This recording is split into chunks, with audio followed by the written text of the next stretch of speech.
Hello दोस्तों, welcome back to our new video. आज के इस वीडियो में आपका स्वागत है। आज का टॉपिक है क्या? जेनेटिक्स, आनुवांशिकता, है ना। तो पूरी डिटेल से आज की क्लास रहेगी जेनेटिक्स टॉपिक के ऊपर। जितने भी इसमें भाग होते हैं, पूरे भागों को हम एक एक करके समझने वाले हैं। तो चलिए शुरुआत करते हैं जेनेटिक्स, आनुवांशिकी के, है ना। तो आज क्या क्या पढ़ने वाले हम उसको देख लेते हैं कि आनुवांशिकता में आज के टॉपिक में हम कौन कौन से टॉपिकों को कवर करने वाले हैं। सबसे पहले पढ़ेंगे हम आनुवांशिकी, आनुवांशिकता और भिन्नताएं, हेरिडिटी एंड वेरिएशन के बारे में पढ़ेंगे। जेनेटिक की जो थ्योरी होती है, जेनेटिक आनुवांशिकता के जो नियम होते हैं, उन तीनों नियमों को हम डिटेल से समझने वाले हैं। जैसे कि प्रभाविता का नियम हुआ, पृथक्करण का नियम है, स्वतंत्र अपविभन का नियम है, लॉ ऑफ डोमिनेंस है, law of segregation, law of independent assortment, तीनों को समझने वाले। चलिए, उसके बाद हम पढ़ेंगे क्या, सिग्निफिकेंस ऑफ जेनेटिक, आनुवांशिकी का महत्व क्या होता है बोले, उसको समझने वाले हैं। आनुवांशिकी के विकार, कौन कौन से विकार होते हैं, डिसऑर्डर, जेनेटिक डिसऑर्डर के बारे में समझेंगे। जो सेक्स डिटर्मिनेशन होता है उसको पढ़ने वाले हैं। और मेंडल और आनुवांशिकता के संबंध में कुछ महत्वपूर्ण शब्दावलियां हैं जिनको हम डिटेल से समझने वाले हैं कि कौन कौन से शब्द यूज किए जाते हैं, जैसे एक शंकर, द्विशंकर, इस तरीके के प्रश्नों को हम हल करेंगे। तो चलिए शुरुआत करते हैं क्लास की, और लास्ट तक बने रहिएगा आप क्लास में, ताकि आपको पूरी क्लास बहुत अच्छे से समझ में आ सके और सारे क्वेश्चन को आप डिटेल से अच्छे से समझ सकें। आनुवांशिकता या भिन्नताएं, आनुवांशिकी से आप क्या समझते हैं? सबसे पहला ये क्वेश्चन है, हम साधारण शब्दों में बोलते हैं कि जब माता पिता के द्वारा जब लक्षणों को एक पीढ़ी से दूसरी पीढ़ी में पहुंचाने का अगर कोई काम करता है तो वो क्या करता है? जीन्स। आनुवांशिकता में जीन्स जो होते हैं, गुणसूत्री, महत्वपूर्ण भूमिका निभाते हैं। आनुवांशिकता की अगर परिभाषा को हम बोलें कि जब संतानों में, है ना, जब संतानों में माता पिता के द्वारा एक पीढ़ी से अगली पीढ़ी में विभिन्न लक्षणों के संचरण होता है, विभिन्न जो भी लक्षण होते हैं जो माता पिता के द्वारा संतानों तक पहुंचते हैं, जिनका ट्रांसमिशन होता है, तब यह क्या कहलाता है? यह आनुवांशिकता या हेरिडिटी कहलाता है। और आनुवांशिकी में जितने भी संबंधित कारण होते हैं और जितने भी नियम होते हैं, उनको जिसमें पढ़ा जाता है उसको क्या कहते हैं? हम उसको कहते हैं जेनेटिक्स। आनुवांशिकी के संबंधित जितने भी कारण होते हैं उनको जिसमें पढ़ा जाएगा उसको क्या कहते हैं? हम जेनेटिक्स कहते हैं, है ना। जब एक माता पिता की संतानें आपस में मिलती जुलती हैं, फिर भी उनमें कुछ अंतर पाए जाते हैं। माता पिता की संतानें क्या होती हैं? मिलती जुलती हैं, लेकिन उनके लक्षणों में कुछ अंतर पाए जाते हैं, तब इसे ही हम क्या कहते हैं? विभिन्नता कहते हैं, वेरिएशन कहते हैं। क्लियर है? तो आनुवांशिकता आप समझ गए कि माता पिता द्वारा एक पीढ़ी से अगली पीढ़ी में जब लक्षणों का ट्रांसमिशन होता है ना, तो उसके क्या कहते हैं? हम आनुवांशिकता कहते हैं। और जब माता पिता की जो संतानें होती हैं बोले, वो लगभग एक जैसी ही होती है, मिलती जुलती होती है, लेकिन उनके लक्षणों में कुछ अंतर पाया जाता है, तो उसे क्या बोलते हैं? हम विभिन्नताएं या वेरिएशन कहते हैं, है ना। तो आप परिभाषा को बड़ी आसानी से समझ गए होंगे। आगे समझते हैं हम ग्रेगर जॉर मेंडल।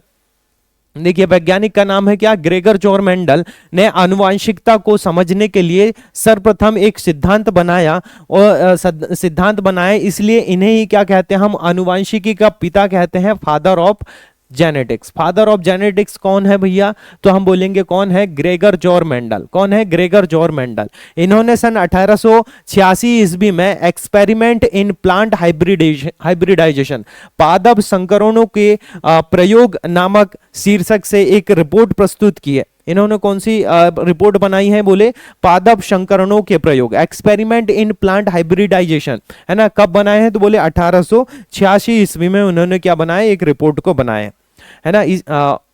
इसमें क्या बताया गया है कि इसी में मटर के पौधों पर सर्वप्रथम संकरण के प्रयोग को प्रकाशित किया। किसमें किया है? मटर के पौधों पर ये जो संकरण होता है, हाइब्रिडाइजेशन होता है, उसके बारे में इन्होंने बताया। सर्वप्रथम सन 1900 में 3 वैज्ञानिक है, Hugo de Vries, Tschermak and Correns, ये जो 3 वैज्ञानिक हैं, इन्होंने मेंडल के इस नियम की पुष्टि की और बताया कि भैया ये जो मेंडल का नियम होता है बोले, इससे क्या होते हैं? आनुवांशिकी को हम बड़ी आसानी से समझ सकते हैं। तो मेंडल के तीनों नियम को हम इस क्लास में समझने वाले हैं, जिन्हें हम आनुवांशिकी के नियम भी कहते हैं, आनुवांशिकी के नियम, है ना। मेंडल ने क्या किया? उद्यान मटर, जो हमारे पास गार्डन पी होते हैं बोले, गार्डन के जो मटर के पौधे होते हैं, उन पर अपना ये प्रयोग किया। इन्होंने मटर के 7 जोड़े गुणों का अध्ययन अध्ययन करके वंशागति के 3 महत्वपूर्ण नियमों को बनाया और इन तीनों नियमों के द्वारा ही आनुवंशिकता को हम बड़ी आसानी से क्या कर सकते हैं, समझ सकते हैं। सबसे पहला नियम इन्होंने दिया क्या, लॉ ऑफ डोमिनेंस, प्रभाविता का नियम जिसको बोलते हैं, या प्रबलता का नियम है। दूसरा नियम है पृथक्करण का नियम, लॉ ऑफ सेग्रीगेशन, है ना। और तीसरा नियम है स्वतंत्र अपविभजन का नियम, लॉ ऑफ इंडिपेंडेंस असॉर्टमेंट, है ना। तो 3 प्रकार के इन्होंने नियम दिया। इन्हीं नियमों को हम क्या बोलते हैं, मेंडल के जो मेंडल के नियम बोलते हैं, या आनुवंशिकता के जो मेंडल के 3 नियम इनको बोला जाता है। चलिए, अब ये तो समझ गए हम आनुवंशिकी के बारे में। आनुवंशिकी का महत्व क्या है उसको समझते हैं हम। आनुवंशिकता या जेनेटिक्स जो हम पढ़ते हैं उसका क्या महत्व होता है, तो सबसे पहले समझते हैं कि यह हमें इसके द्वारा क्या क्या होता है कि ये वंशानुगत को समझने में मदद करता है। क्या बता दो कि वंश में जितने भी लक्षण पढ़ते हैं, बोले एक पीढ़ी से जब दूसरी पीढ़ी में जाते हैं तो उसका अध्ययन करने में यह महत्वपूर्ण भूमिका निभाता है। लक्षणों को आनुवंशिक विकारों का एक पीढ़ी से दूसरी पीढ़ी में संचरण हो सकता है। जब मान लो अगर माता पिता को कोई विकार है तो आनुवंशिकता के कारण जब दूसरी पीढ़ी में जाता है तो उसका हमें पता लगा सकते हैं किससे, आनुवंशिकी के द्वारा। आनुवंशिक रोगों के निदान के लिए उपचार और रोकथाम, तीनों आनुवंशिक जितने भी रोग होते हैं बोले उनका उपचार कर सकते हैं, निदान कर सकते हैं और रोकथाम भी कर सकते हैं। तो आनुवंशिक के जरिए हम क्या कर सकते हैं, पता लगा सकते हैं। डीएनए साक्ष्य जो होता है, डीएनए के द्वारा क्या होते हैं कि जो अपराध करने वाले अपराधों को सुलझाने के लिए फॉरेंसिक विज्ञान में जेनेटिक्स का उपयोग किया जाता है। जैसे कि डीएनए फिंगरप्रिंटिंग के द्वारा हम क्या कर सकते हैं, पता लगा सकते हैं। इसका उपयोग कृषि में वांछनीय गुणों के लिए, फसलों और पशुधन के चयनात्मक प्रजनन के लिए किया जाता है। और दूसरा है कि खाद्य उत्पादन में सुधार के लिए भी किया जाता है ना। खाद्य उत्पादन के सुधार के जो फ्रूट प्रोडक्शन है उनका इंप्रूव करने के लिए भी क्या किया जाता है, आनुवंशिकी का प्रयोग किया जाता है। नेक्स्ट है जीवित जीवों के विकासवादी इतिहास का अध्ययन करने में भी ये मदद करता है। आनुवंशिक जानकारी जो हमारे पास एंडेंजर्ड स्पीसीज होती हैं, जो प्रायः विलुप्त होती जाती हैं, उनके संरक्षण के लिए भी क्या, आनुवंशिकी का महत्वपूर्ण योगदान होता है। तो आनुवंशिकी का महत्व बहुत सारा है ना। चलिए हम आगे समझते हैं। जो मेंडल के जो 3 नियम होते हैं उनको एक एक करके समझते हैं। सबसे पहला नियम होता है जिसको हम बोलते हैं कि प्रबलता का नियम, है ना, लॉ ऑफ इंटेंसिटी, है ना। इसका एक और नाम हमने अभी थोड़ी देर पहले पढ़ा था, प्रबलता का नियम, या इसको क्या बोलते हैं, प्रभाविता का नियम, है ना। चलिए, पहला नियम क्या है कि जब दो विपरीत लक्षण वाले 2 शुद्ध जनक जो होते हैं, जैसे कि माता पिता के बीच संकरण कराया जाता है तो प्रथम पीढ़ी की संतानों में केवल प्रभावी लक्षण प्रकट होते हैं।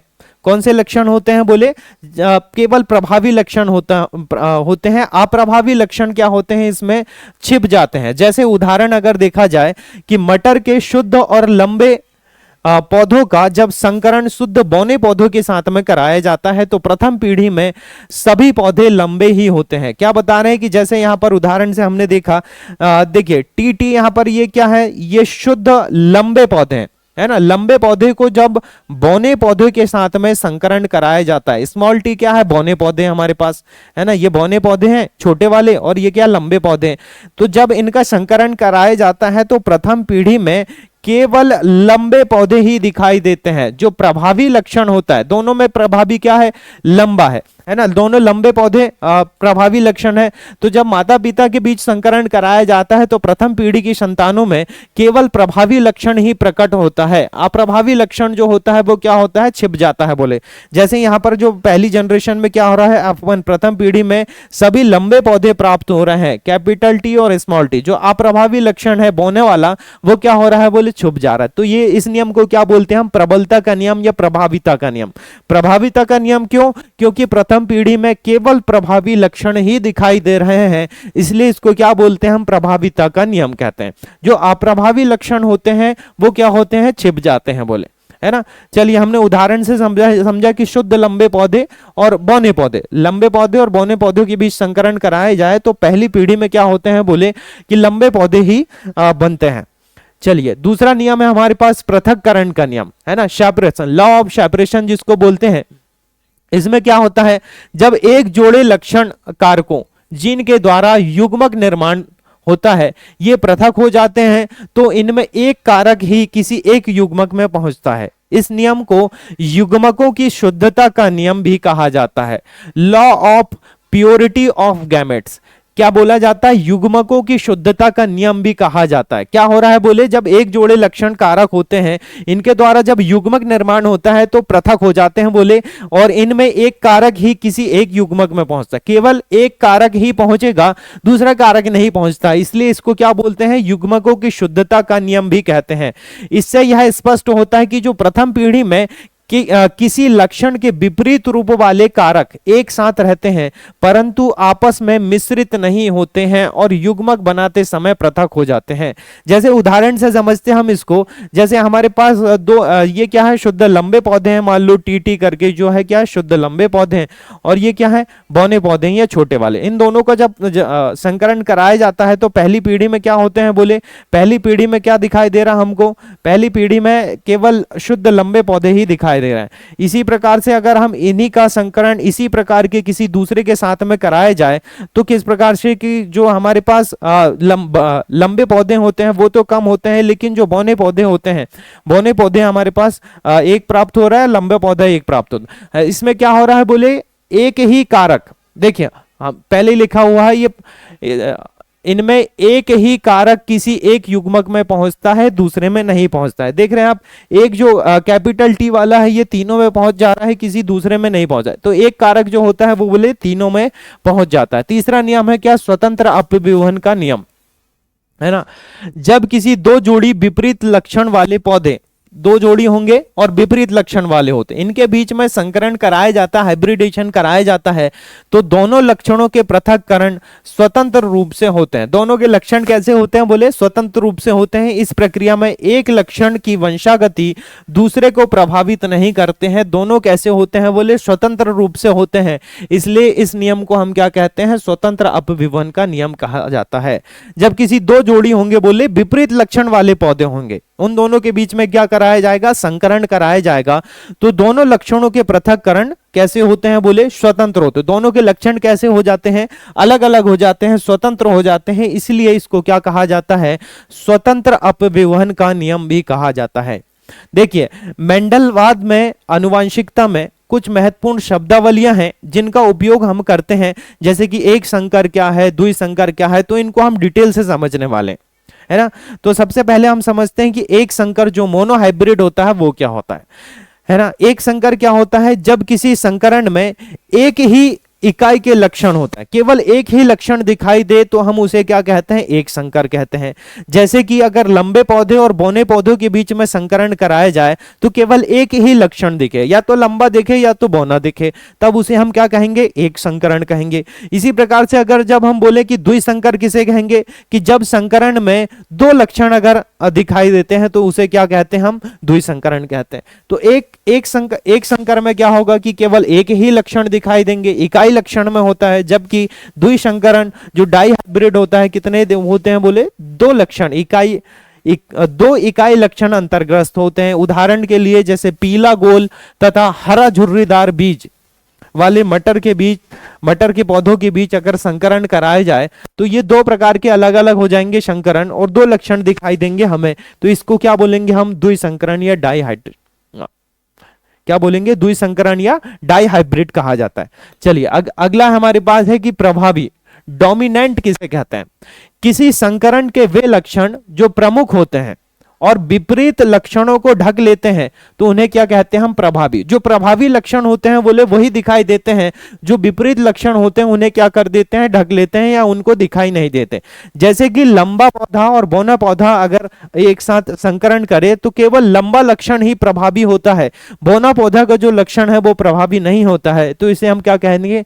डोमिनेंट कहेंगे, प्रभावी। जो एक लक्षण होता है बोले वही दिखाई देता है ना। इसको ऐसे समझ सकते हैं हम कि जो मेन प्रभाव होता है पौधों का वही प्रभाव दिखाई देता है, जो दूसरा छुपा हुआ प्रभाव वो दिखाई नहीं देता, तो इसे हम क्या कहते हैं? प्रभावी कहते हैं। इसी प्रकार इसका विपरीत हो जाएगा क्या? अप्रभावी। वे लक्षण जो मौजूद होते हुए भी स्पष्ट नहीं हो पाते हैं, है ना, स्पष्ट नहीं हो पाते हैं क्योंकि वे प्रभावी लक्षणों की प्रमुखता से छिप जाते हैं। जैसे कि बौनापन, है ना। प्रभावी में जो लंबे लंबे पौधे हैं मान लो वही दिखाई दे रहे हैं, और लंबे पौधे और बौने पौधे के बीच अगर संकरण कराया जाए तो जो बौनापन है वो दिखाई नहीं देता है, तब उस लक्षण को हम क्या कहते हैं, उसे क्या कहते हैं, हम अप्रभावी लक्षण कहते हैं, है ना। प्रभावी लक्षण में क्या होगा कि जो लंबे पौधे होंगे, है ना, जो प्रभावी लक्षण है केवल वही दिखाई दे। अप्रभावी लक्षण में जो बौनापन है या जो अप्रभाविक लक्षण है वो छिप जाता है, दिखाई नहीं देता है। इसी प्रकार से हमारे पास एक और शब्द आता है जिसको बोलते हैं हम युग्म विकल्पी एलील्स, है ना। एलील्स बोला जाता है। इसमें क्या होता है समझते हैं। इसमें विपरीत लक्षणों का एक जोड़ा, इसमें विपरीत लक्षणों का एक जोड़ा जिसमें एक प्रभावी और दूसरा अप्रभावी होता है। विपरीत लक्षण होते हैं लेकिन एक क्या होता है बोले, प्रभावी होता है और दूसरा अप्रभावी होता है। यह दो विपरीत लक्षणों के जीन दो समजात क्रोमोसोम के संगत बिंदु पथ पर स्थिर होते हैं। जैसे उदाहरण बोला जाए कि लंबे और बौने, काले और वर्णहीन, गोलाकार और झुर्रीदार, जैसे दो अलग अलग प्रकार के लक्षण दिखाई देंगे बोले, या तो लंबा और बौना भी दिखाई देंगे, काले और रंगहीन भी दिखाई देंगे, गोलाकार भी होगा और झुर्रीदार भी होगा। तो बोलेंगे कि हम जिसमें एक प्रभावी और दूसरा अप्रभावी होता है लेकिन दोनों विपरीत लक्षण जीन जो होते हैं वो दिखाई देते हैं, तो उसे क्या कहते हैं, हम युग्म विकल्पी या एलील्स कहते हैं। इसी प्रकार से होते हैं सम युग्मनजी या होमोजाइगोनस। इसमें क्या होता है कि जब किसी विपर्यासी लक्षण को नियंत्रित करने वाले दोनों जीन का एक जोड़ा समान होता है, अर्थात बोलेंगे कि इनमें जो लक्षण होते हैं वो शुद्ध होते हैं। एक जोड़ा कैसे होता है बोले, बिल्कुल समान होता है। दो अलग अलग लक्षण वाले पौधे अगर माना जाए तो उसमें से जीन का जो एक जोड़ा होगा बोले, जो बनने वाला एक जोड़ा होगा वो क्या होगा, समान लक्षण रहेगा। और वो लक्षण कैसे होते हैं बोले, शुद्ध होते हैं, है ना, शुद्ध लक्षण वाले होते हैं। इसमें स्वपरागन या अंतः प्रजनन होने पर संतति पैतृकों के समलक्षणी और समजीनी होते हैं। पैतृक जो होते हैं हमारे पास, पेरेंट्स जो होते हैं बोले, उनके ही जैसे लक्षण होते हैं और उनके ही जैसे क्या होते हैं, जीन्स होते हैं। तब इसको क्या कहा जाता है, होमोजाइगस कहा जाता है ना, समयुग्मनजी कहा जाता है। इसी प्रकार से विषम युग्मनजी बोलेंगे हम, हेट्रोजाइगस, जब किसी युग्म विकल्पी यह लक्षण का एक जोड़ा होता है, अर्थात इसमें होता क्या है कि एक लक्षण प्रभावी होगा और दूसरा लक्षण क्या होता है बोले, अप्रभावी होता है। केवल एक लक्षण प्रभावी होगा और दूसरा लक्षण क्या होता है, अप्रभावी होता है। इसी प्रकार से होता है फिनोटाइप, या बोलते हैं हम इसको क्या, दृश्य रूप। यह बाहर से समरूप दिखाई देने वाले जीवों के लक्षण होते हैं, चाहे उनका आनुवांशिक जो जीनोटाइप है कुछ भी हो। बाहर से जो दिखाई देने वाले लक्षण होते हैं, जैसे कि अगर उदाहरण देखें कि शुद्ध ये जैसे टीटी और टीटी अगर हमने लें कि कैपिटल टी वाले जो जैसे कि लंबे पौधे और एक स्मॉल टी और कैपिटल टी, इन दोनों में अगर देखें हम तो लंबे दिखाई देने वाले तो दोनों ही हैं, है ना, दोनों लंबे दिखाई देंगे, लेकिन आनुवांशिक रूप से इसमें क्या है, एक बौनापन भी छुपा हुआ है। तो जो दिखाई देने वाले लक्षण होते हैं उसको हम क्या बोलते हैं, फिनोटाइप बोलते हैं। बाहर से समरूप दिखाई देने वाले जीवों के जो लक्षण होते हैं, है ना, तो इसको क्या बोलते हैं हम, फिनोटाइप, जो बाहर से दिखाई देने वाले लक्षण होते हैं, है ना। लेकिन ये आनुवांशिक रूप से क्या होते हैं, दूसरे वाले क्या होते हैं, भिन्न भी हो सकते हैं। जीनोटाइप क्या होता है, यह किसी जीव में उपस्थित सभी जीनों को दर्शाता है, जितने भी हमारे पास जीन होंगे उनको दर्शाता है। या क्या दर्शाता है बोले, जितने भी उपस्थित जीन होता है उनको ही दर्शाता है। यह प्रभावी भी हो सकता है और अप्रभावी भी हो सकता है, दोनों प्रकार से हो सकता है बोले। जो जीन को दर्शाता है या तो प्रभावी होगा या अप्रभावी होगा, है ना। आनुवांशिक रूप, या इसको क्या कहते हैं हम, जीनोटाइप भी कहते हैं, जीनोटाइप, है ना। इसी प्रकार से एक और शब्द आता है हमारे पास, सहलग्नता या लिंकेज। लिंकेज में क्या होता है वो समझ लेते हैं हम, है ना। जीन जिसके द्वारा क्या होता है, गुणों या लक्षणों की अभिव्यक्ति होती है, वे गुणसूत्र पर ही पाए जाते हैं। एक गुणसूत्र पर पाए जाने वाले सभी जीनों के समूह को सहलग्न समूह, लिंकेज ग्रुप कहते हैं, और इसी घटना को क्या कहा जाता है, सहलग्नता कहा जाता है। जैसे हम समझें कि जैसे हमारे पास कोई जीन है बोले, जो क्या करते हैं, गुणों या लक्षणों की क्या करते हैं, प्रेजेंटेशन करते हैं। जीन्स में क्या होते हैं, गुण होते हैं या लक्षण होते हैं। अगर गुणसूत्र किस में पाए जाते हैं बोले, गुणसूत्र पर पाए जाने वाले जितने भी जीनों के समूह होते हैं, जीन्स के जितने भी समूह होते हैं उन समूहों को क्या कहा जाता है बोले, उन समूहों को क्या कहा जाता है, सहलग्न समूह कहा जाता है।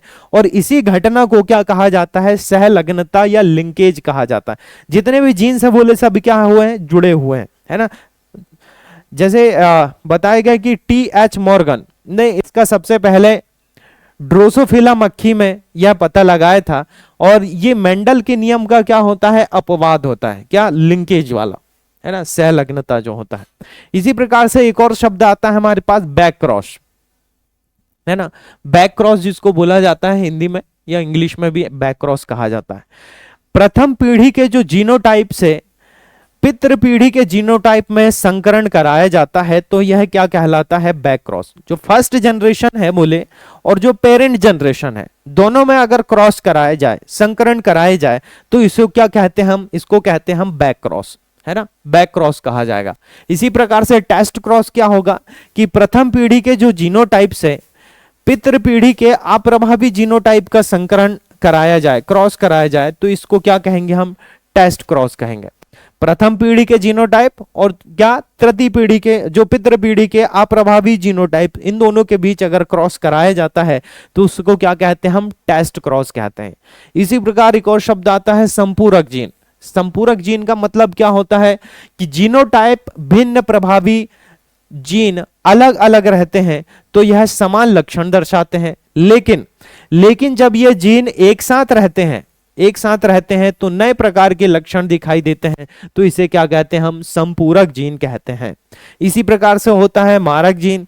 इस प्रकार की जीन की स्थिति के कारण क्या हो सकती है, मृत्यु हो सकती है बोले, है ना, लेथल जीन्स जिनको बोलते हैं, है ना।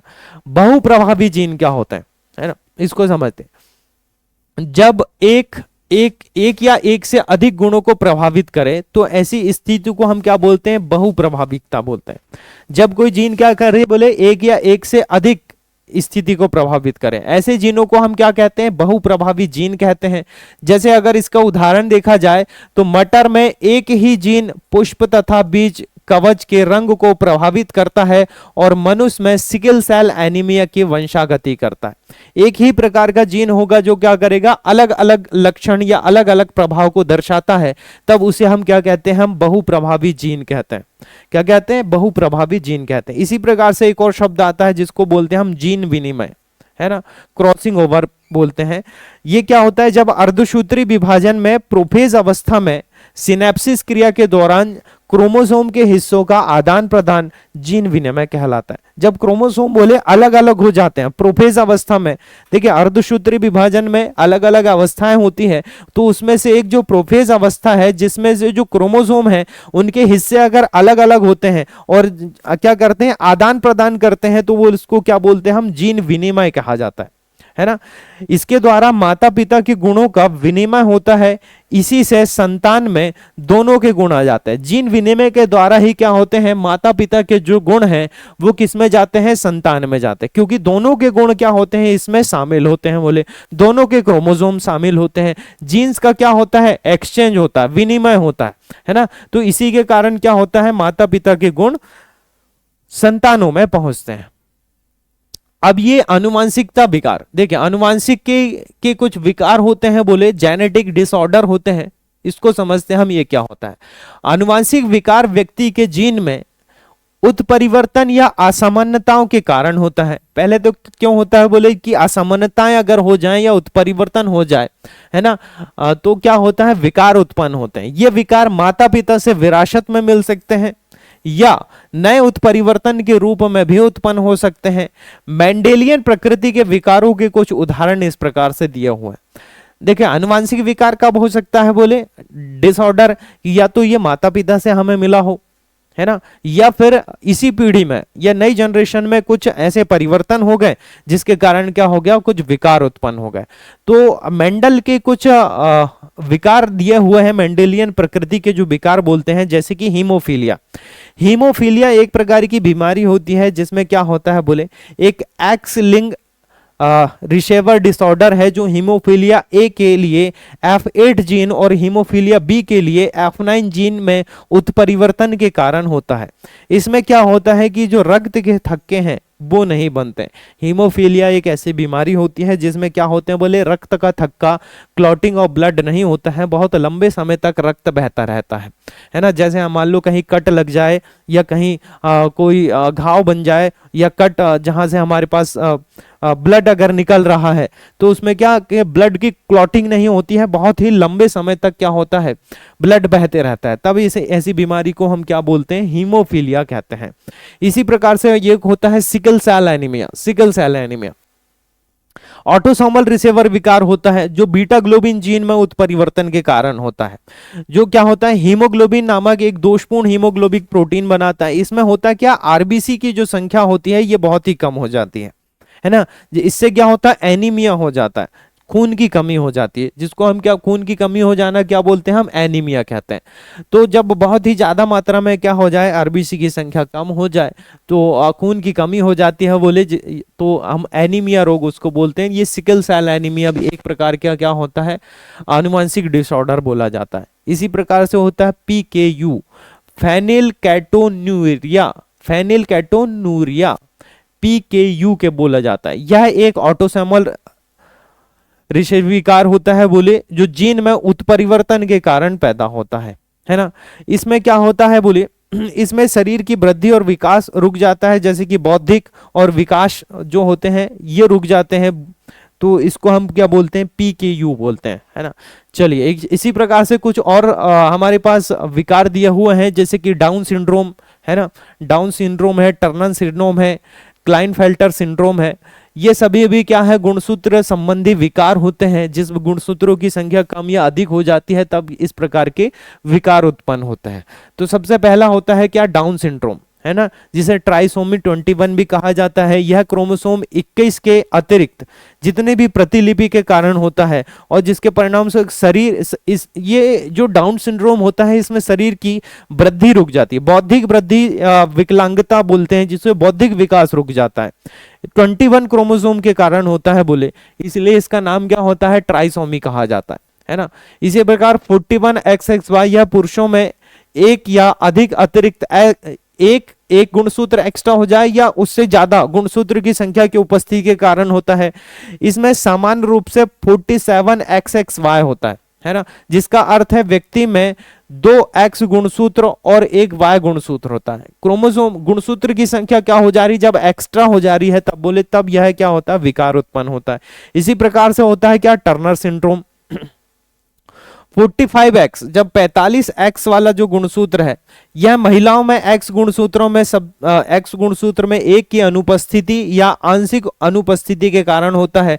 टर्नर सिंड्रोम वाले अधिकांश व्यक्तियों में एक ही X गुणसूत्र होता है। कौन सा होता है बोले, एक ही X गुणसूत्र 45X वाला होता है।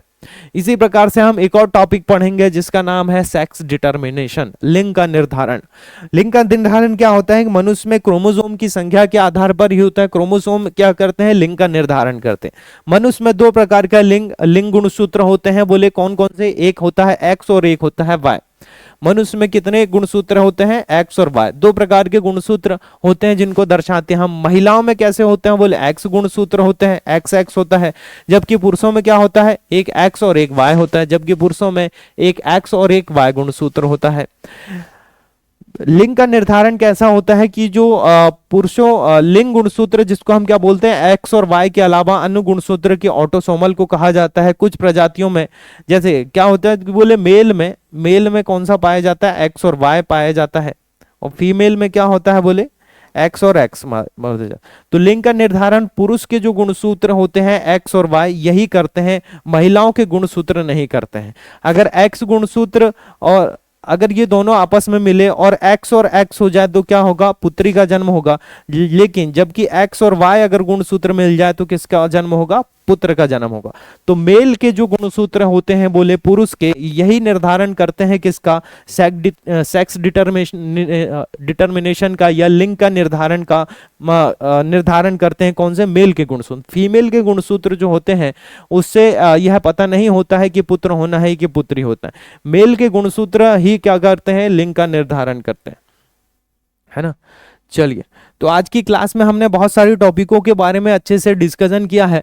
आशा करते हैं कि आपको पूरी क्लास अच्छे से समझ में आई होगी, है ना। आनुवंशिकता के बारे में हमने पूरी तरह से अच्छे से समझा हुआ है, और ज़्यादा अगर डिटेल से समझना है तो आगे हम और भी इसी तरह के वीडियो लेके आएंगे आपको।